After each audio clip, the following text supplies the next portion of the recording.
Welcome to the Pete Primo Show. It is episode 188. Why differentiation sucks these days with Roy Osing. Be different or be dead. Without a further ado, let me welcome my guest. Roy, welcome.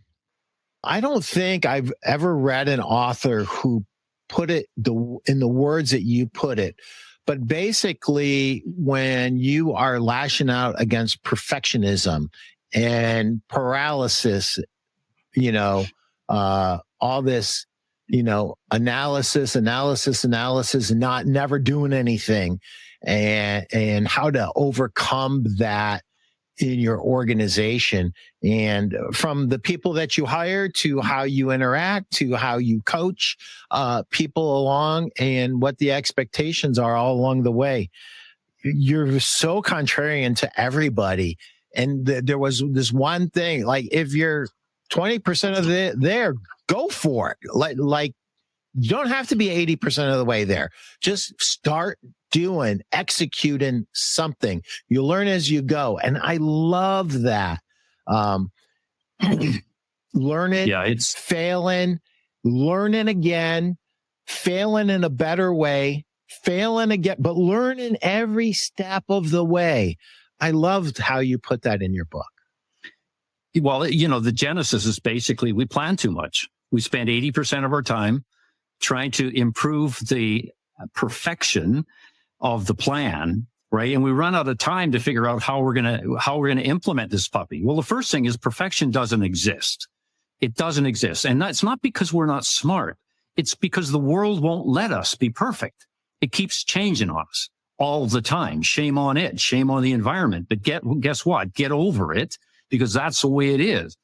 And so my view is you got to figure out a way to declare your journey, right, and march towards it in a world that's highly dynamic, unpredictable, and simply stochastic, okay, chaotic in that respect.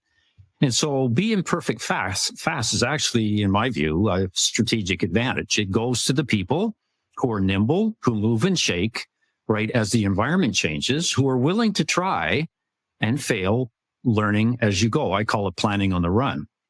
Execute first, plan second, right? All of that stuff. And the interesting thing, though, Pete, and you and I both know this, the world is stuck on study. They're stuck on pondering. They're stuck on fear, afraid to make a mistake. And that's probably because their leader has punished them in the past by making a mistake, and shame on them. Okay. But we need leaders that encourage trying, that encourage experimentation, because that's the only way we're going to get new ideas. That's the only way we're going to come up with gasp-worthy solutions for people, right, that blow them away and stay with us for 100 years and give us their money every month. Okay, but to actually stay with the tried and true, and unfortunately, I've not seen any evidence. We did not grow to $1 billion in annual sales by just hanging on to the past, hanging on to what everybody else was doing, believing that the textbook is the final answer. It's not. It's an important part of the answer, but it's not the final answer. It works in the real world, okay? And putting your own spin on it and twist on it. That's where we need to go. That's what the economy needs us. That's what society needs us to be. You said it earlier. I don't care about the color of your hair. I don't care about your pronouns. I don't care about your sexual preferences. All I care about is how you're meaningfully different to people and serves them in a way that nobody else can. Let's go there and imagine the world and what it would look like if we could get, I don't know, a 10% improvement over where we are today. Just imagine that, Pete. Yeah. Wouldn't that be great?